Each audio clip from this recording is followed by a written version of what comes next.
यहाँ? मुझे यहाँ कौन सा नया खेल रचाने के लिए बुलवाया है? ओह,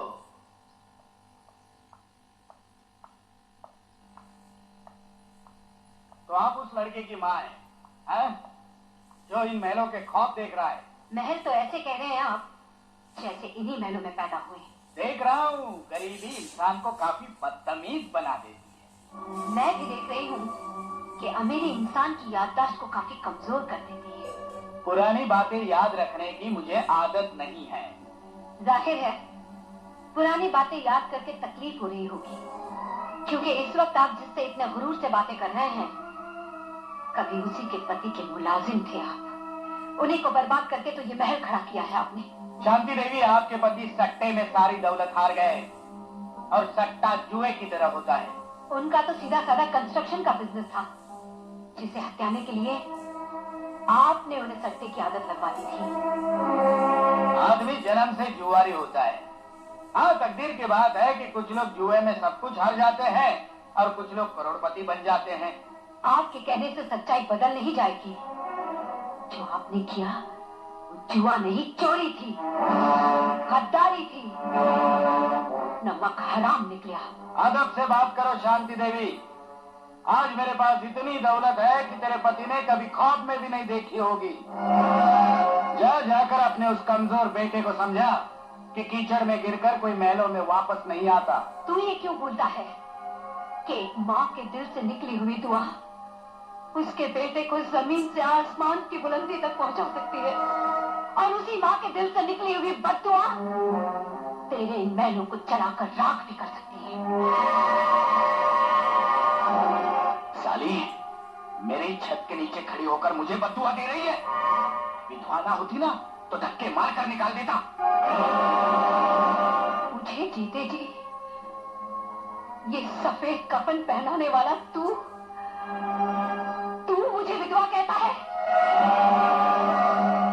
ये विधवा तुझे बद्दुआ देती है कि मक्कारी से खड़े किए तेरे ये सोने के महल जलकर राख हो जाएंगे। जिस तरह तूने हमें बर्बाद किया है, तू भी बर्बाद हो जाए। निकल जा, निकल जा। चिल्लाओ मत, जा रही हूँ। साली घटिया औरत। ये तो क्या कह रही? हम कभी बहुत अमीर थे बेटा, बहुत बड़ा घर था हमारा। नारंग वो आदमी है जिसने हमें बेघर कर दिया। उसने हमारी जायदाद ही नहीं, तुझसे तेरे बाबूजी को भी छीन लिया। वो ये सदमा कभी नहीं बर्दाश्त कर सके कि वो अपना सब कुछ हार गए थे। आज जब उस आदमी ने मुझे बेइज्जत किया तो मेरे सर को फिर से हरे हो गए। एक विधवा ही जानती है बेटा कि जब उसे विधवा कह के बुलाया जाता है ना, तो उसके दिल पे क्या बीतती है। वो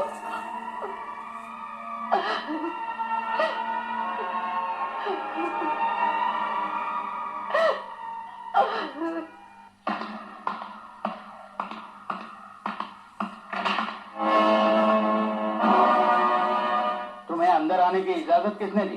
तुम्हें उस कुर्सी पर बैठने की इजाजत किसने दी? कुर्सी उसकी होती है बरखुरदार, जो उस पर बैठा होता है। तब पलटने में देर नहीं लगती नारायण साहब। कौन पलटाएगा? मैं। तू?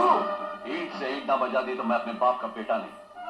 अच्छा, तो पहले जाकर कुछ कमा, क्योंकि इस शहर में ईंट भी फोकट में नहीं मिलती। हंस लो, हंस लो, लेकिन उस दिन बहुत रहेगा जिस दिन मैं अपने बाबूजी का आखिरी रुपया वसूल करूंगा तुझसे। आखिरी रुपया? आखिरी रुपया?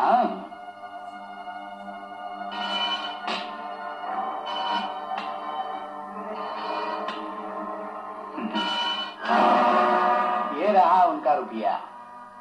तेरे बाप का आखिरी कर्ज भी मैंने चुका दिया, लेकिन देख फिर भी हंस रहा हूं। अमीरों की मौत आती है तो वो जरूरत से ज्यादा ही हंसते हैं।